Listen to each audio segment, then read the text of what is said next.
Le rôle de la flotte allemande dans ces parages est d'empêcher les convois américains d'atteindre le port soviétique de Mourmansk.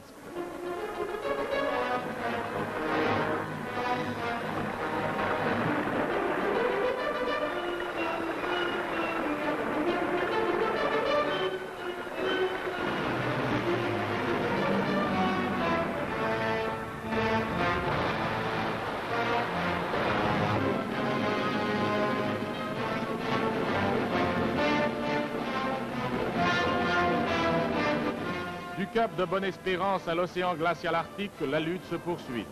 En quelques jours, sur tous les théâtres d'opération, la flotte allemande a coulé plus de 140 000 tonnes.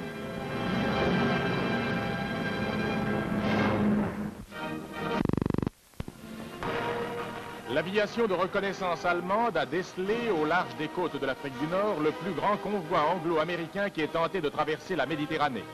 21 navires de commerce protégés par une véritable flotte composée de 3 bâtiments de ligne, de 4 porte-avions, de nombreux croiseurs et contre-torpilleurs subissent l'attaque conjuguée des forces aériennes et navales germano-italiennes.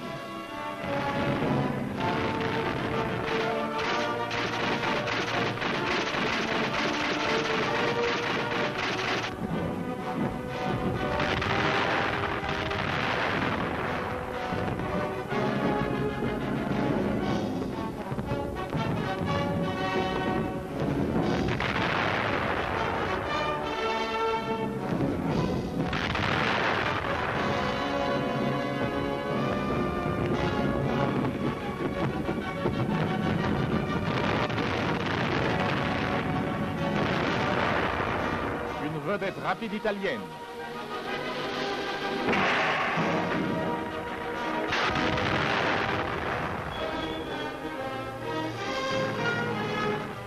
Selon les communiqués officiels, 42 appareils britanniques ont été abattus et un porte-avions, 3 croiseurs, 2 contre-torpilleurs et 11 navires de commerce ont été coulés pendant cette bataille, au cours de laquelle l'aviation italo-allemande a perdu de son côté 19 appareils.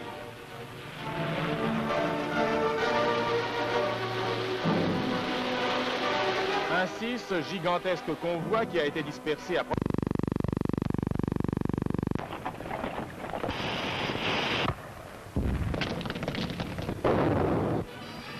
Dans l'Atlantique Sud, à bord du sous-marin italien Barbarigo, à 330 milles de la Sierra Leone, un convoi ennemi escorté est en vue à proximité de la base de Freetown. C'est le capitaine Grossi qui commande le submersible, comme il y a quelques mois au large des côtes brésiliennes, où le Barbarigo coula le cuirassé américain Maryland. Au cours du combat, un navire de ligne américain du type Mississippi était touché.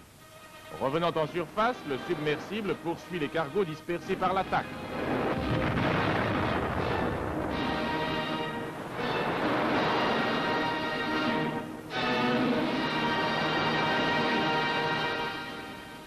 À Stalingrad, l'attaque est déclenchée contre les usines métallurgiques Octobre Rouge, nœud de la résistance soviétique. Les dernières installations de l'usine encore aux mains des soviets sont prises au cours de combats isolés et opiniâtres.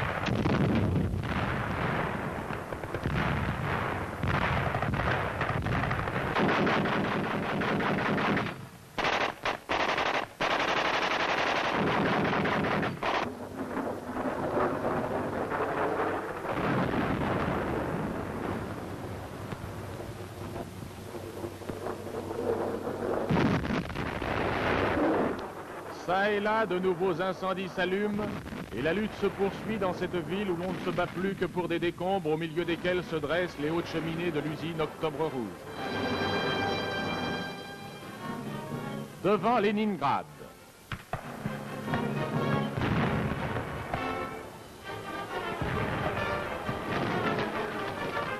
Les troupes soviétiques tentent de traverser la Neva, battues par le feu de l'artillerie allemande.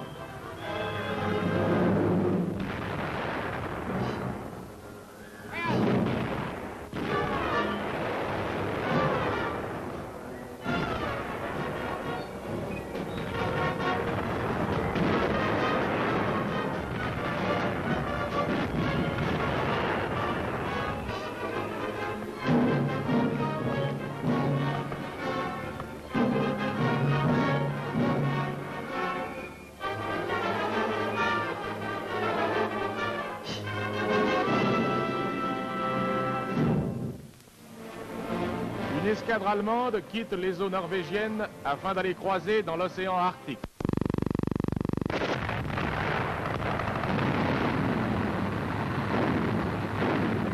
Les troupes allemandes, roumaines et slovaques traversent le Don sur une largeur de 250 km. Depuis le début de la campagne d'été, plus d'1 million de prisonniers, 6 000 chars, 10 000 canons, près de 5 000 avions sont tombés aux mains des Allemands et l'aile méridionale du front soviétique est enfoncée.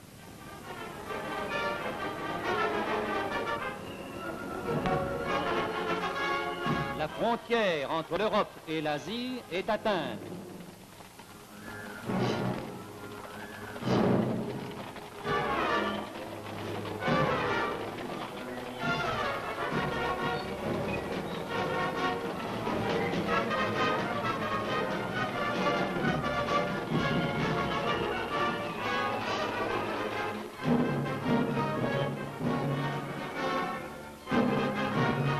Sous la protection de l'île de Crète, le matériel destiné aux troupes du maréchal Rommel est acheminé vers le port de Tobrouk. Tobrouk est devenue la plus importante base d'approvisionnement des armées germano-italiennes.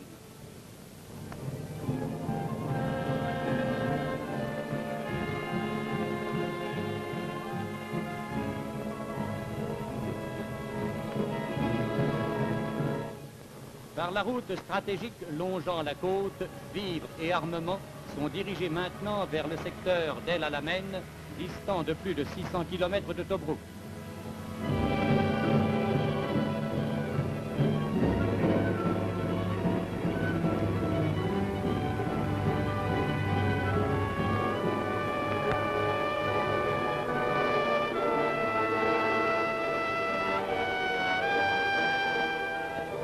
Marsa Matrup.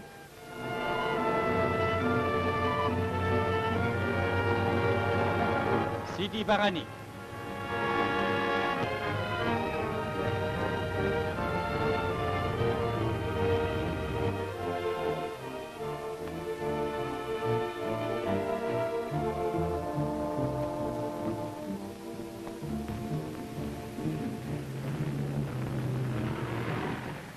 De sources britanniques, on s'attend en Égypte à une reprise prochaine de l'offensive du maréchal Rommel.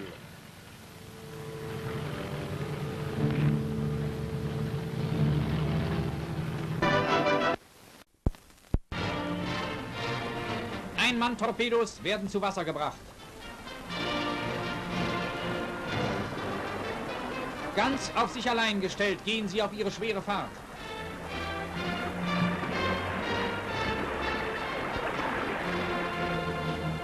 Der Torpedo wird abgeschossen.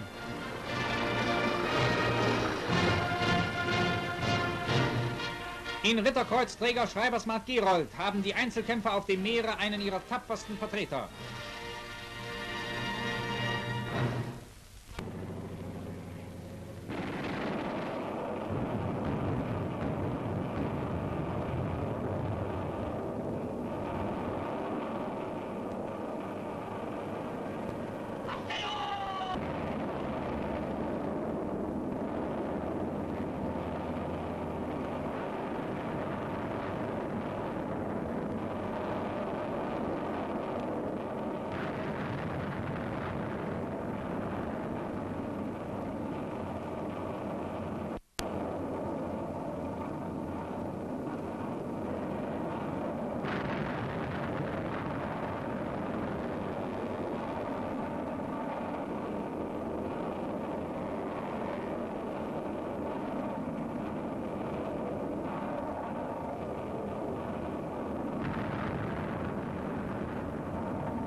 450ピースオブウェールズ撃沈。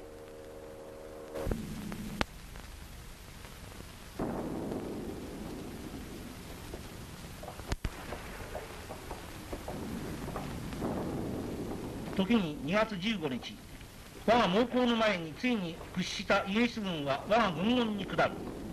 8機を掲げた敵将パーシバルは、指定せられた会見の場所、フォード自動車会社跡に昇然たる歩みを進める。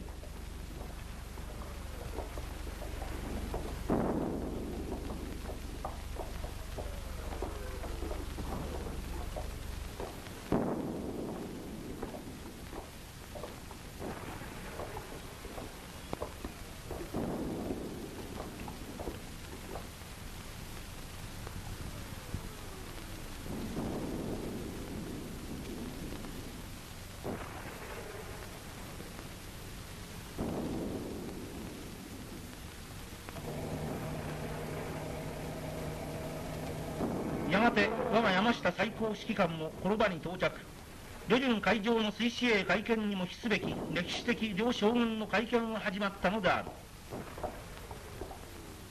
山下将軍はまず敵側代表の声明を問いただし、直ちに会見の本題に入る。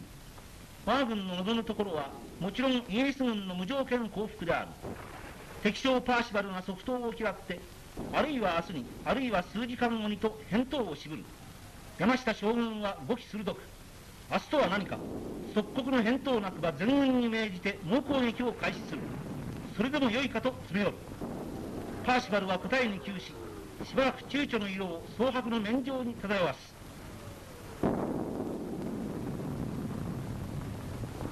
敵将の返答を待つ山下将軍は、この一瞬の沈黙を破るように、無条件降伏か、イエスか、ノーかと最後の決定を促す。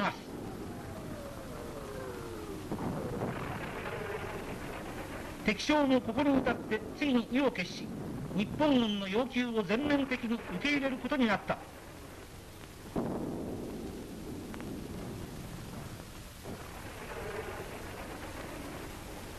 かくて日本軍に対する抵抗を前線にわたって停止する手はずが取り決められたのである。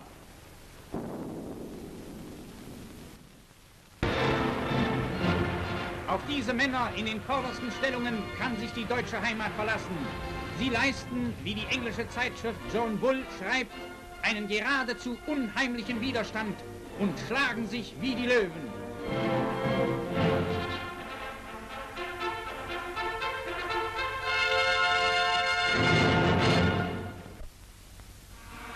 So wie sich in der Kampfzeit die Hitlerjugend aus freiem Entschluss zu Führer und Reich bekannte, ist sie heute zur Bewegung der Kriegsfreiwilligen geworden. An historischer Stätte wurde in einer Kundgebung dem Führer die Meldung der Kriegsfreiwilligen des Jahrganges 1928 erstattet. Das Gebiet Ostpreußen hier meldet 9.482 Kriegsfreiwillige der Hitlerjugend. Das Gebiet Köln-Aachen meldet 9.715 Kriegsfreiwillige der Hitlerjugend. Das Gebiet Moselland meldet 6.112 Kriegsfreiwillige der Hitlerjugend. Heute melde ich Ihnen, mein Führer, dass sich von den Hitlerjungen des Jahrganges 1928 70% kriegsfreiwillig zu den Fahnen gemeldet haben. Die echte Kriegsfreiwilligkeit dieser Jugend wird in der Kampfmoral auf dem Schlachtfeld lebendig sein.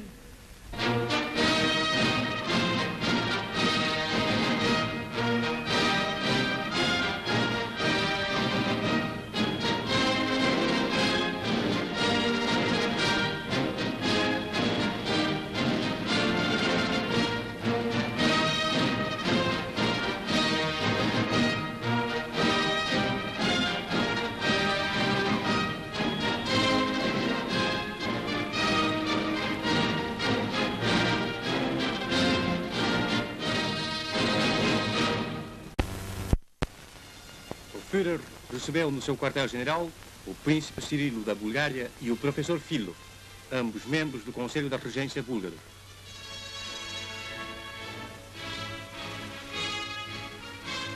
O ministro dos Negócios Estrangeiros do Reich, von Ribbentrop. O marechal Keitel.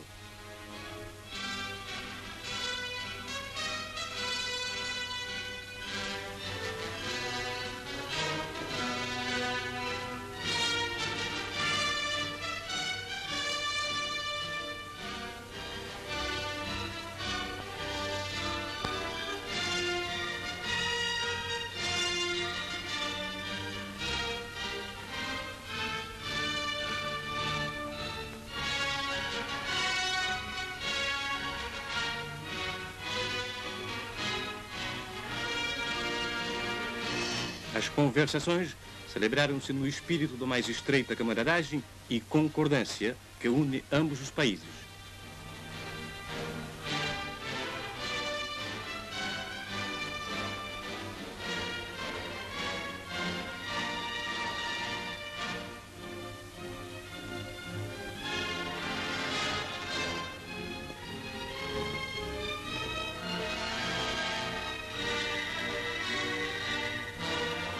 O príncipe Cirilo e o professor Filov visitaram em seguida o ministro dos Negócios Estrangeiros, von Ribbentrop.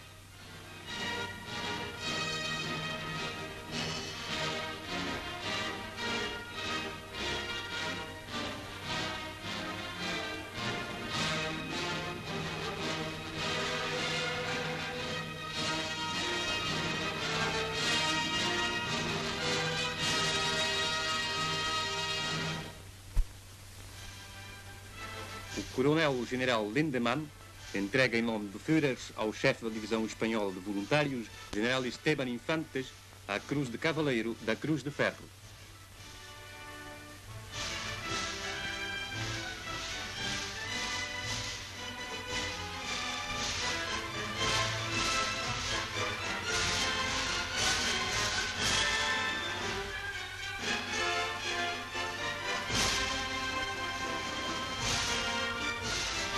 Forças Armadas Alemãs na Itália. Marechal Kesselring passando revista às suas tropas.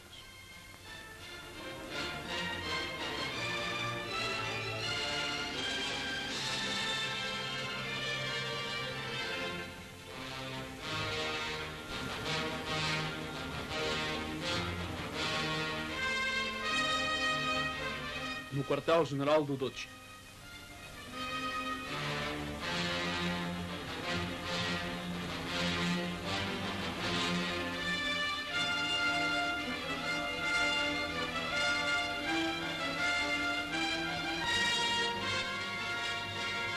O governo fascista republicano reúne pela primeira vez.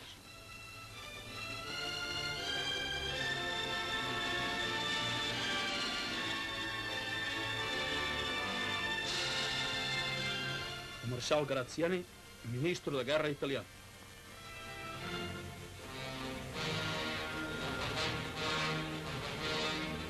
No grande quartel-general do Marechal Rommel.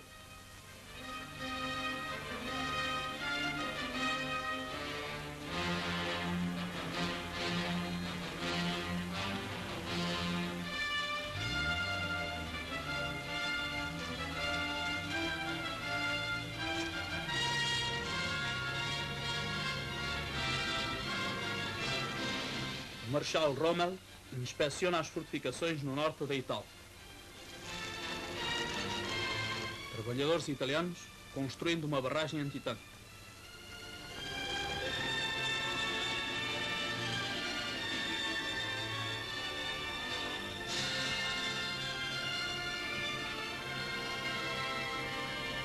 O sistema das defesas alemãs torna-se cada vez mais denso.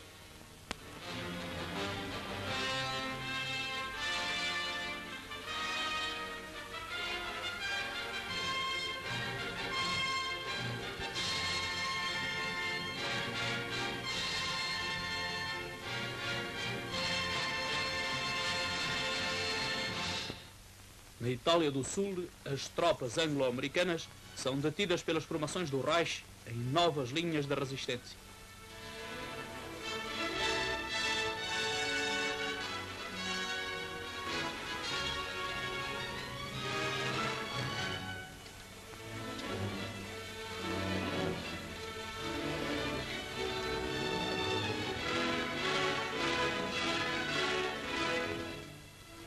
campo de tiro deve estar tanto quanto possível livre.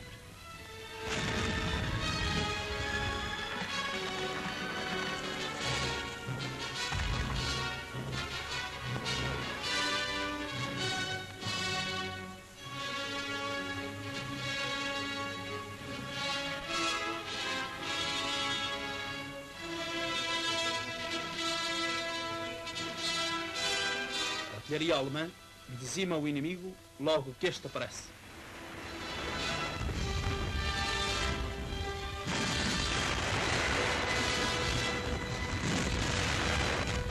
Tanques inimigos incendiados pelos obuses alemães.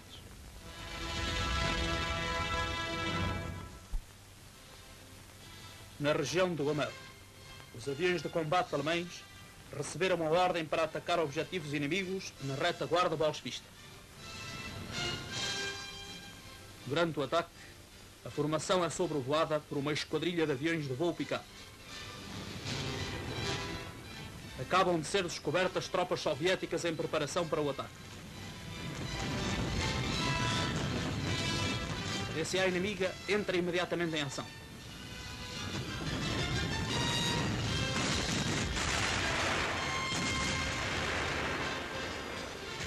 Casernas na periferia de uma cidade.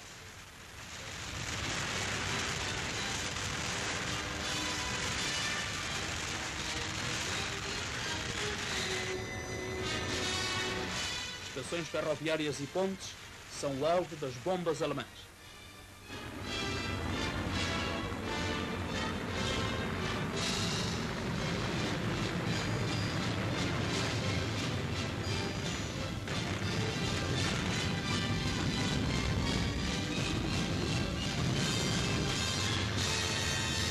Os sovietes tentam camuflar os objetivos com neblina artificial.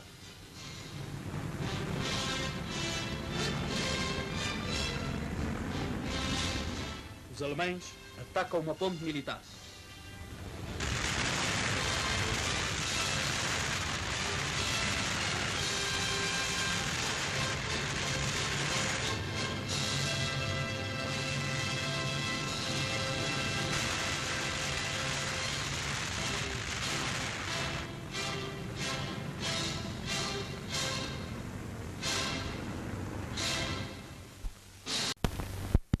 Faz-se subir um balão com o fim de se observar os movimentos do inimigo no estuário do Kuban.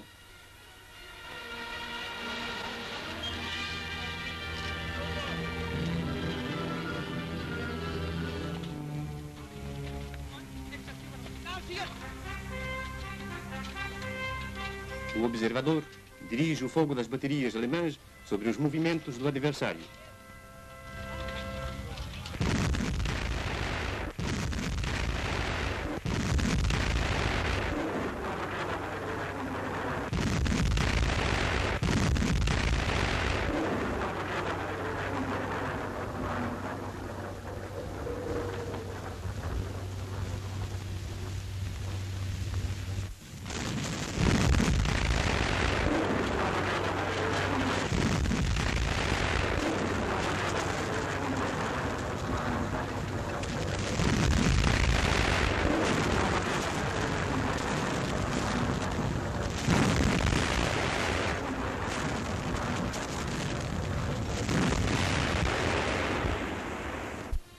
Uma formação de aviões de bombardeamento alemães realiza um voo de ataque contra objetivos da região por onde atravessam reforços bolchevistas. Caças inimigos atacam os aparelhos alemães. Os aviadores alemães defendem-se com as armas de bordo.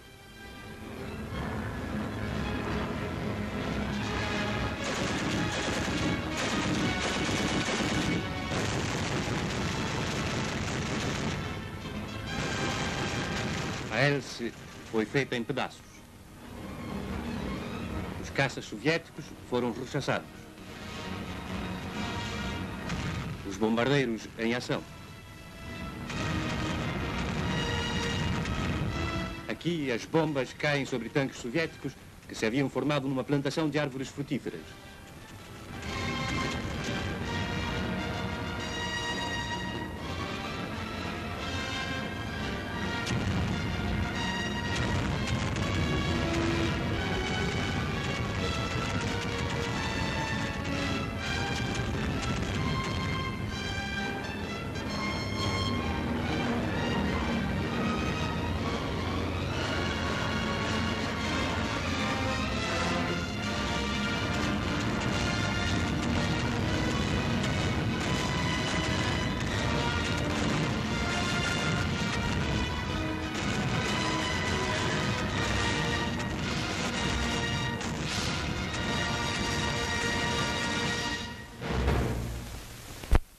encurtamento da frente alemã no leste é levado a efeito segundo planos minuciosamente estudados pelo comando alemão. No sul da frente leste foi evacuada a testa de ponte de Kuban. O porto de Novorossiysk foi abandonado depois da destruição das instalações de importância bélica. Durante o encurtamento da frente, não deve ser perdido o contacto com o inimigo. Um grupo de choque entra em ação na região das lagoas de Kuban.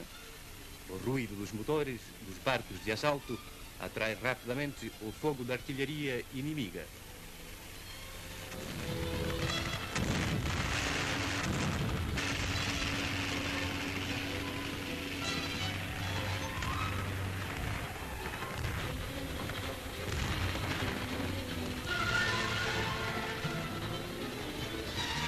Desembarque-se debaixo de um fogo violento soviético.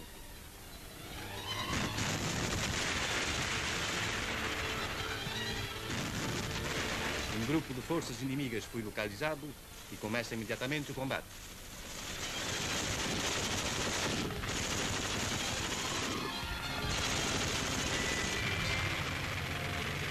O grupo de choque cumpriu a sua missão.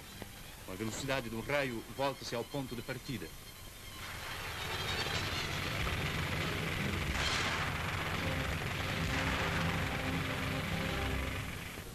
As tropas alemãs e romenas retiraram-se da Neia, tendo rechaçado durante os últimos meses, sob condições muito difíceis, todos os grandes ataques soviéticos, infligindo aos sovietes sangrentas e fortes perdas. Tomaram-se todas as medidas necessárias para dificultar a marcha dos sovietes. Colocam-se grande número de minas para este fim.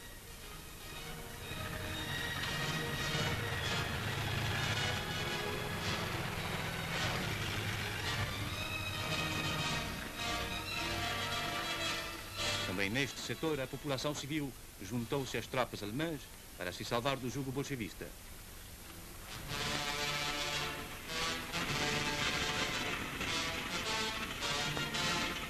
Logo depois da passagem do último comboio, faz-se explodir os trilhos.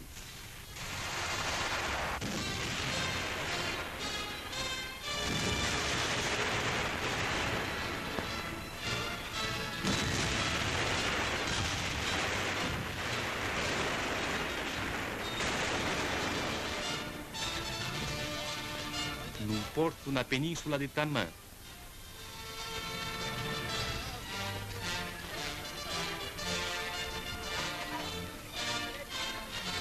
Uma grande parte do material é posto em segurança por um funicular.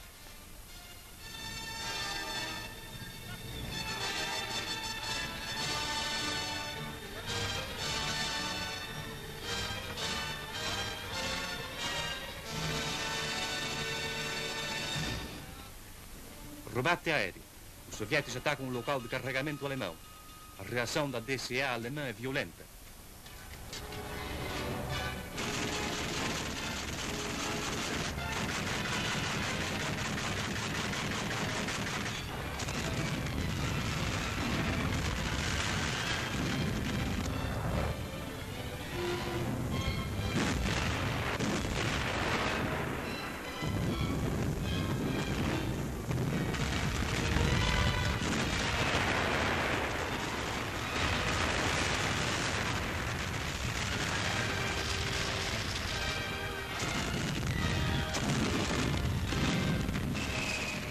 Um bombardeiro soviético explode antes de chocar com o solo. O piloto salvou-se com paraquedas, mas caiu ao mar.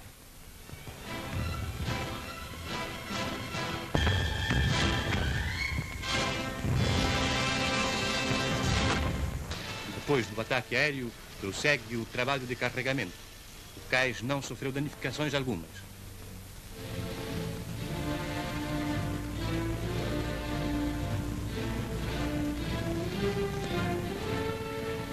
Barcos e mais barcos atravessam o Estreito de Kertch.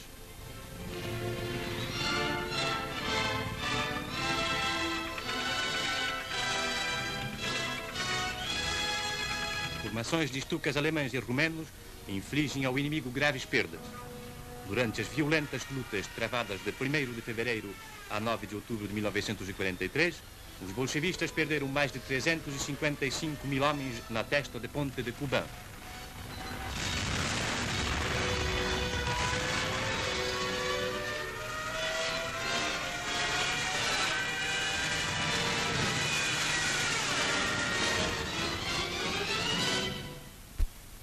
cruzador auxiliar Thor faz a guerra contra o comércio inimigo em águas distantes.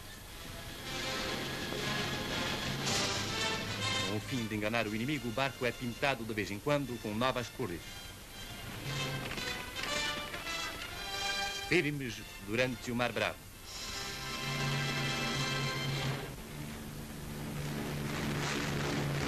Regressa o avião de bordo. Ele é o olho do cruzador auxiliar.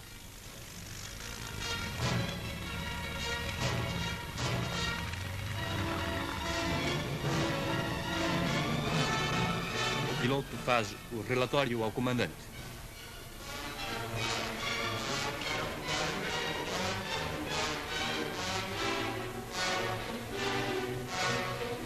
O barco inimigo foi localizado.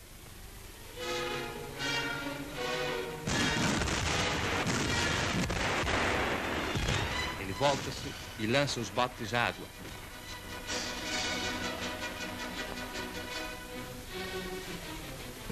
A tripulação sobe a bordo. O vapor capturado é conduzido por um grupo de presa alemão para um porto amigo. Mar Alto. É detido um outro barco inimigo.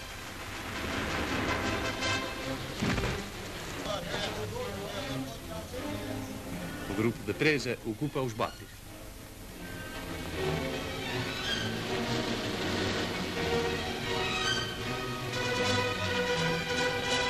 O barco é inspecionado. Trata-se de um petroleiro.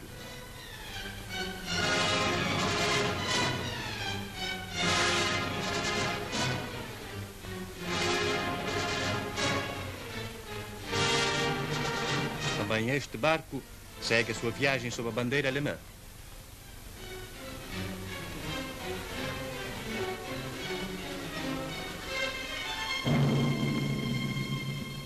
Depois de uma brilhante atuação contra o inimigo, o cruzador auxiliar Thor entra num porto japonês. Oficiais da Marinha de Guerra japonesa sobem a bordo. O comandante de mar e guerra, Gunther Gumprich, cumprimenta os visitantes. A primeira visita dos marinheiros alemães é feita ao cemitério dos heróis mortos japoneses.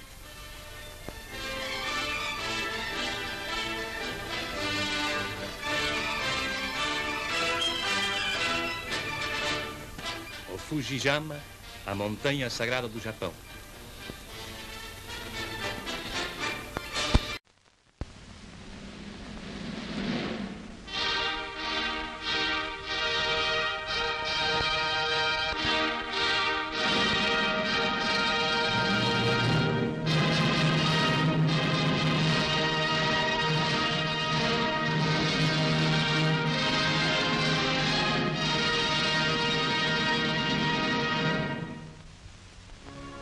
Staatsakt für Generaloberst Korten, der nach dem ruchlosen Anschlag auf den Führer und den Wehrmachtführungsstab seinen Verletzungen erlegene Chef des Generalstabs der deutschen Luftwaffe, Generaloberst Korten, wird im Tannenberg-Ehrenmal beigesetzt. Hermann Göring übermittelt den Angehörigen sein Beileid.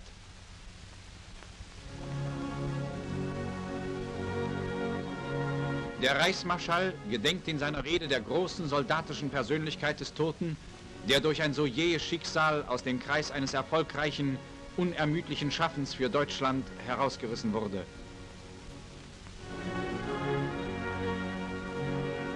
Göring legt den Kranz des Führers nieder.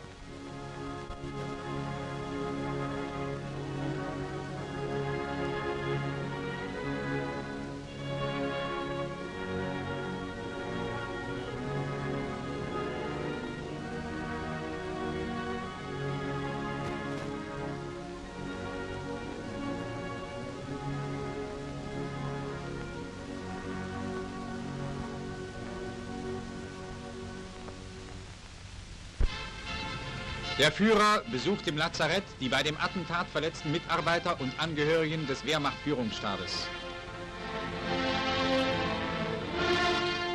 Generalmajor Scherf.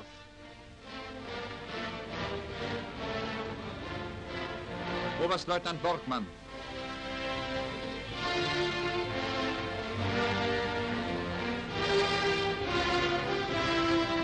Kapitän zur See Assmann.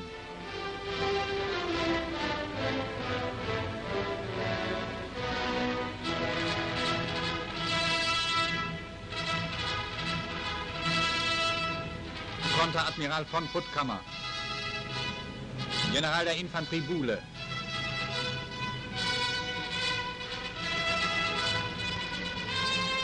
Nach seiner wunderbaren Errettung sind dem Führer aus allen Teilen des deutschen Volkes unzählige Beweise der Dankbarkeit und Treue zugegangen. Führende Männer aus Partei, Staat und Wehrmacht beglückwünschen den Führer vor dem Beginn entscheidender Besprechungen. Reichswirtschaftsminister Funk.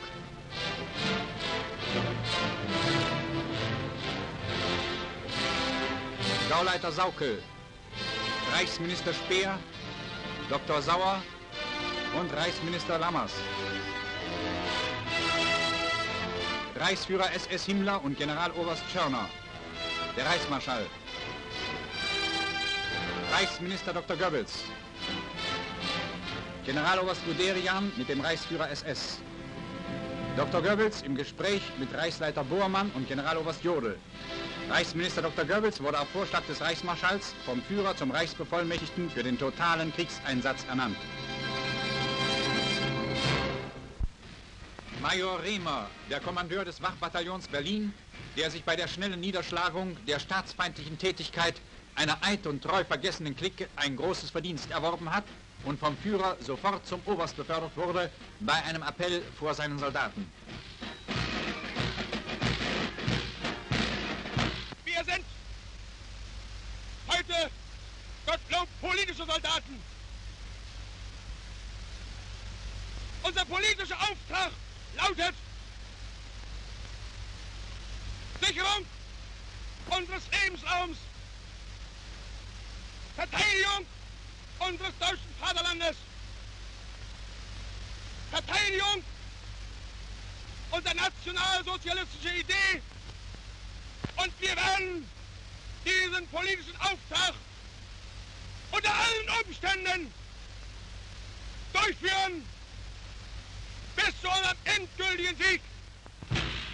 In diesen Wochen finden in allen Kreisstädten des Gaues Südhannover-Braunschweig Wehrappelle statt, bei denen die gesamte männliche Bevölkerung zusammen mit der Wehrmacht marschiert.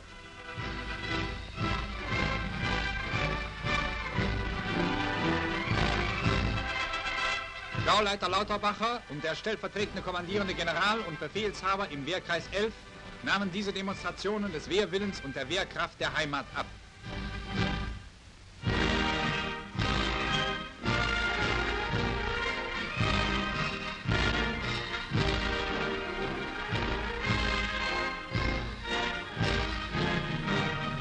Gauleiter Lauterbacher spricht zu den Versammelten über die Bedeutung ihres Einsatzes.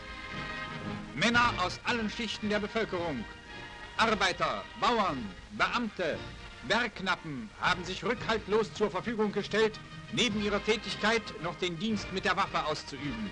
Viele von ihnen erfüllen bereits in der Landwacht ihre Pflicht.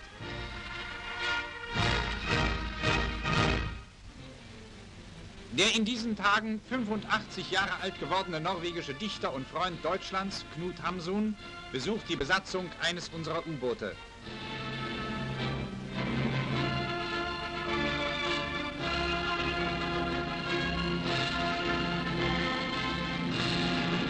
Der Dichter besichtigt die Räume des Kriegsfahrzeuges und verbringt längere Zeit im Kreise der deutschen U-Bootmänner.